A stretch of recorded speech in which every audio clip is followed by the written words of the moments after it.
Welcome to Roopa's kitchen video. ಇವತ್ತಿನ recipe ಮನೆಯಲ್ಲಿ ಈಸಿಯಾಗಿ ಫಾಲೂದಾ ಯಾವ ರೀತಿ ಮಾಡೋದನ್ನು ನೋಡೋಣ.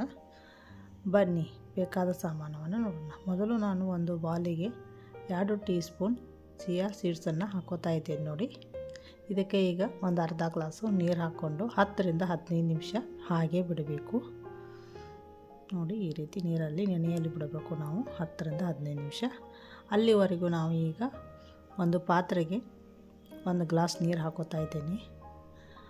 ನಂತರ ಒಂದು ಬೌಲು ಶಾವಿಗೆಯನ್ನು ಹಾಕೋತಾ ಇದ್ದೀನಿ ನೋಡಿ. ಇದನ್ನು 10 ನಿಮಿಷ ಮಾತ್ರ ಬಾಯ್ಲ್ ಮಾಡ್ಕೋಬೇಕು. ಬಾಯ್ಲ್ ಮಾಡಿಕೊಂಡು ನೋಡಿ ಈ ರೀತಿ. ಈಗ ಗ್ಯಾಸ್ ಆಫ್ ಮಾಡಿಕೊಂಡು ಶಾವಿಗೆಯನ್ನು ಗ್ಯಾಸ್ನಿಂದ ಇಳಿಸಿ ನಾನೀಗ ಈ ಶಾವಿಗೆ ತಣ್ಣಗಾಗಲು ಬಿಡುತ್ತಿದ್ದೇನೆ ನೋಡಿ. ಈಗ ಶಾವಿಗೆ ಹೀಗೆ ತಣ್ಣಗಾಗಬೇಕು. ಈಗ ಅಲ್ಲಿವರೆಗೆ ನಾನು ಈಗ ಒಂದು ಪಾತ್ರೆಗೆ 3 ಬಾಲು ಹಾಲನ್ನು ಹಾಕೋತಾ ಇದ್ದೇನೆ ನೋಡಿ. 3 ಬಾಲ್ ಹಾಲಿಗೆ ನಾನು 1 ಬಾಲು ಸಕ್ಕರೆಯನ್ನು ಹಾಕೋತಾ ಇದ್ದೀನಿ. ನಿಮಗೆ ಸ್ವೀಟ್ ಜಾಸ್ತಿ ಬೇಕಾದರೆ 2 ಬಾಲ್ ಹಾಕ್ಕೊಳ್ಳಿ. ಲೋ ಫ್ಲೇಮ್ ಇಟ್ಕೊಂಡು ಸಕ್ಕರೆ ನಿಧಾನಕ್ಕೆ ಕರಗೋವರೆಗೆ ಈ ರೀತಿ ಮಿಕ್ಸ್ ಮಾಡ್ಕೊಳ್ಳಿ.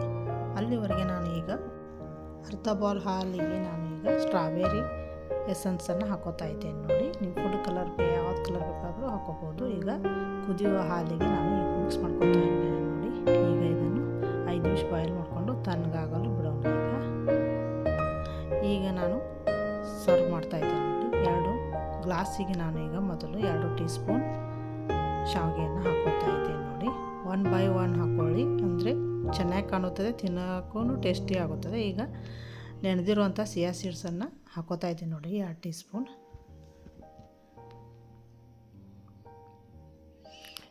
ಇದಕ್ಕೆ ರೆಡಿ ಮಾಡಿರುವಂಥ ಫಾಲೂದಾನ ಹಾಕೋತಾ ಇದ್ದೀನಿ ನೋಡಿ. ನೋಡಿ ಕಲರ್ ಎಷ್ಟು ಚೆನ್ನಾಗಿ ಬರ್ತಾ ಇದೆ ನೋಡಿ.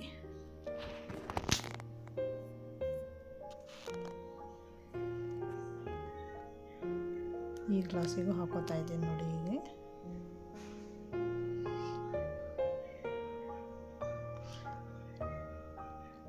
ಈಗ ಇದಕ್ಕೆ ನಾನು ಡ್ರೈ ಫ್ರೂಟ್ಸನ್ನು ಹಾಕೋತಾ ಇದ್ದೇನೆ. ಪಿಸ್ತಾ ಮತ್ತು ಗೋಡಂಬಿಯನ್ನು ಕಟ್ ಮಾಡಿ ಮೇಲೆ ಡೆಕೋರೇಷನ್ಗೆ ಹಾಕೋತಾ ಇದ್ದೀನಿ ನೋಡಿ. ಈಗ ಫಾಲೂದಾ ರೆಡಿಯಾಗಿದೆ ನೋಡಿ. ಈ ರೆಸಿಪಿ ನಿಮಗೆ ಲೈಕ್ ಆದರೆ ಶೇರ್ ಮಾಡಿ, ಕಮೆಂಟ್ ಹೇಳಿ, ಸಬ್ಸ್ಕ್ರೈಬ್ ಆಗಿ. Thank you.